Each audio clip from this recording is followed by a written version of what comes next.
She is crouched behind a mahogany desk in total darkness. 2 boots stand 6 feet away. She cannot hear them. She has never heard anything in her life, but she feels the vibration through the floorboards. Each step, a tiny earthquake in her palms. The boots pause. A drawer opens. Papers shuffle. The boots turn. They leave. She exhales without making a sound. Not because she is careful, because she has never made a sound. Her name is Elsa Brenner. For 3 years, she stole secrets from the most paranoid intelligence officer in the Wehrmacht. She did it with a mop, a hollow handle, and a pair of eyes that could read lips from 50 feet away. But we need to go back. Before the mop. Before any of it. Vienna, 1936. Tram bells ring on streets Elsa will never hear. She sits on the windowsill of her father's watch shop on Margrethenstrasse, legs dangling, eyes scanning the street below. She is 16, born deaf, and she reads the world the way most people read books. Across the street, 2 men argue outside a cafe. Elsa watches their lips. The one in the gray hat says he already paid for the shipment, but his mouth does that thing, the slight curl at the corner, the half-second delay before the consonant. He's lying. Her mother appears behind her. "What are you smiling at?" Elsa points. "Gray hat is lying to brown hat. He never paid." Her mother shakes her head. "You are dangerous, my girl." Inside the shop, her father bends over a watch mechanism with a magnifying glass. Elsa learned precision from him. Not patience, precision. She can disassemble a pocket watch in 90 seconds. She communicates through written notes, gestures, and the kind of eye contact that makes people uncomfortable. She has no friends, not because she's unfriendly, because people don't know what to do with her. Her mother teaches literature at the gymnasium. Her father fixes things smaller than a fingernail. The slight tremble in a customer's hand when he lies about dropping his watch. The way a woman's lips tighten before she cries. The new policeman on the corner who mouths words to himself before he speaks, which means he rehearses, which means he's nervous, which means he's new. Elsa collects people the way her father collects watch parts, files them away, remembers. It is the last ordinary year of her life. March 1938. The boots arrive in Vienna. Elsa watches from the same windowsill as German tanks roll down the Ringstrasse. She cannot hear the crowd. She cannot hear the engines. But she reads the lips of the soldiers leaning out of the trucks, and they are singing. Within 2 weeks, her father is arrested. A neighbor reported him for sheltering an anti-fascist pamphleteer. Her mother refuses to denounce 3 colleagues at the gymnasium and is taken the following morning. Elsa watches from the back room. She does not scream. She has never screamed. She is 18, alone. The Reich classifies her as a Category 3 defective, no reproductive or military value, fit only for manual labor. The assignment comes on a gray Tuesday. Cleaning staff, Wehrmacht Administrative Building, Ringstrasse. She reads the rules from the supervisor's lips, because no one thinks to write them down.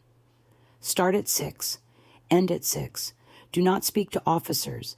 Do not enter locked rooms. Do not exist more than necessary. Her first morning, she walks in carrying her bucket. An officer rushes past and nearly knocks her over. He glances down. "Watch where you're going, cripple." Elsa reads every syllable on his lips. She lowers her eyes and mops the floor he just walked across. Something shifts. In this building, she is invisible. No one whispers around the deaf girl. No one covers their mouth near the woman with the mop. No one guards their words from someone who cannot hear. They are wrong. Elsa has been reading lips in 3 languages since she was 7. German, Polish, French. Her mother insisted she can read them at 50 feet if the line of sight is clear. And this building has glass panels between the corridors and the meeting rooms. 3 weeks in, she discovers this by accident. She is cleaning the second-floor hallway when she glances through an internal window. 4 officers sit around a table covered in maps. Colonel Albrecht Kessler, she has already memorized every face and rank in the building, stands at the head, pointing at the eastern border. His lips move. The operation in the northern sector. Tuesday, 200 men, armored support from the depot at Linz. Elsa's hand stops on the mop. She blinks, reads again. The officer to Kessler's left responds. She catches delay and railway schedule. Kessler shakes his head. No delays. The Reichsfuhrer wants results by Friday. She resumes mopping. Her heart pounds, but her hands are steady. That night, in the closet where she stores her supplies, she tears a strip from a paper bag and writes everything she remembers, hides it in a crack behind the water pipe. She doesn't know what to do with it. She doesn't know anyone. She doesn't trust anyone. But the information burns in her. 2 weeks later, an electrician named Henrik arrives to repair a hallway light fixture. He is tall, quiet, and he does something no one in the building has done in months. He looks directly at Elsa's face when he speaks, slowly, clearly, as if she matters. The next Tuesday, he returns. This time, he leaves a folded note in the trash bin she empties every evening. You see things. I know people who need to know what you see. Elsa holds the note for 3 hours before deciding. She retrieves the hidden papers from behind the pipe, folds them into a tube, slides them into the hollow handle of her mop. The handle is old, the wood cracked at the joint, and the cavity inside runs 8 inches deep. The following Tuesday, Henrik unscrews the mop handle to check the wood for splinters. He palms the papers, screws the handle back on, leaves. Elsa stands in the corridor, mop in hand, looking at nothing. Her hands are not shaking. That same night, a guard spots her after hours. What are you doing here? She points at the mop. He stares, squints. But what is there to suspect? A deaf woman with a mop. He waves her away. No one questions a person they've already decided is nothing. The system takes shape over months. Every Tuesday, Henrik arrives for electrical maintenance. Every Tuesday, the mop handle empties and refills. Elsa maps the building like her father mapped watch interiors. Every gear, every spring, every point of failure. She knows Kessler holds strategy meetings on Mondays and Thursdays at 10. She knows the junior officers gossip about troop transfers over coffee in the East Corridor at 11. She knows the secretaries discuss deportation lists near the stairwell at 4, thinking no one is listening. Elsa is always listening. With her eyes, troop positions, supply routes, dates of operations, names of informants. The information flows out through a mop handle, and slowly, things start happening outside the building that connect to words she read inside it. A resistance cell evacuates a village 12 hours before a planned raid. 40 people disappear into the forests. Kessler is livid. He orders an internal investigation. Desks searched. Telephones checked. Secretaries interrogated. He does not search the mop closet. Henrik begins teaching Elsa sign language during their Tuesday meetings. Quick gestures exchanged while he pretends to test wall sockets. She learns fast. She has spent her whole life communicating without sound. But it is not the language that changes her. It is the fact that someone built a way to talk to her. One Tuesday, after she passes him a note about a deportation convoy route, Henrik holds her hand for 3 seconds before leaving. 3 seconds.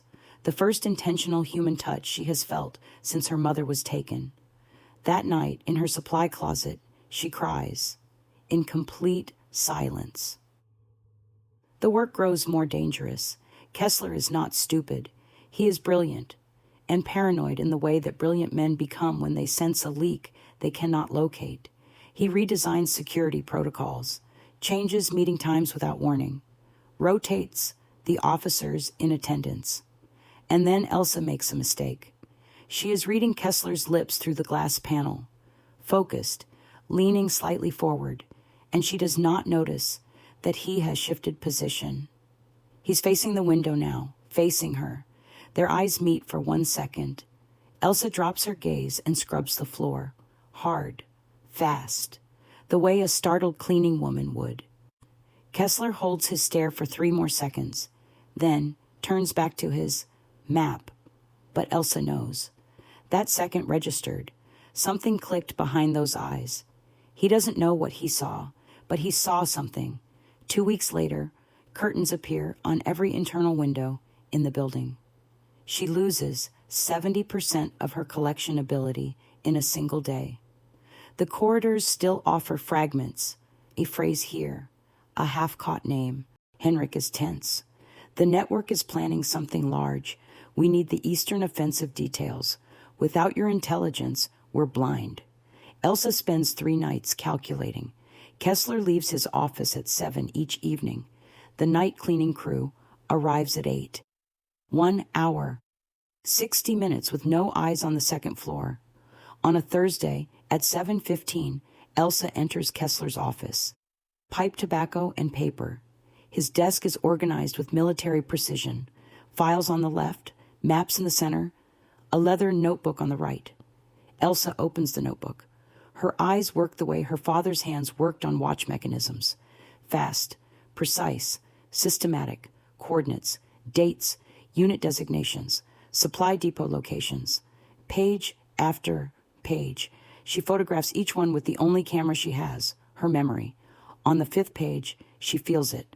Not a sound, a vibration. Footsteps in the corridor, heavy, deliberate, coming closer. The door opens. Kessler walks in.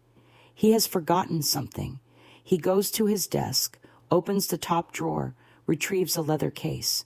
He stands there for a moment, 5 feet from where Elsa is pressed against the wall, behind the filing cabinet, her face against cold metal, her breath held not by choice, but by terror. He leaves. Elsa waits 20 minutes. Then she crawls out, walks to the supply closet, and writes for 40 minutes straight. Her hand cramps. She keeps writing. Every coordinate, every name, every date. She hides the papers in the mop handle and does not sleep. The following Tuesday, Henrik takes the longest delivery of the war. The resistance uses it to sabotage a major railway line. Dergin 9. Largest Ukrainian Haner-Zaporizhzhia Kreis in the region. Troop transports delayed by weeks. Supply chains collapse across 2 sectors, and Kessler begins hunting. He tears the building apart. Every person with access investigated. Backgrounds checked.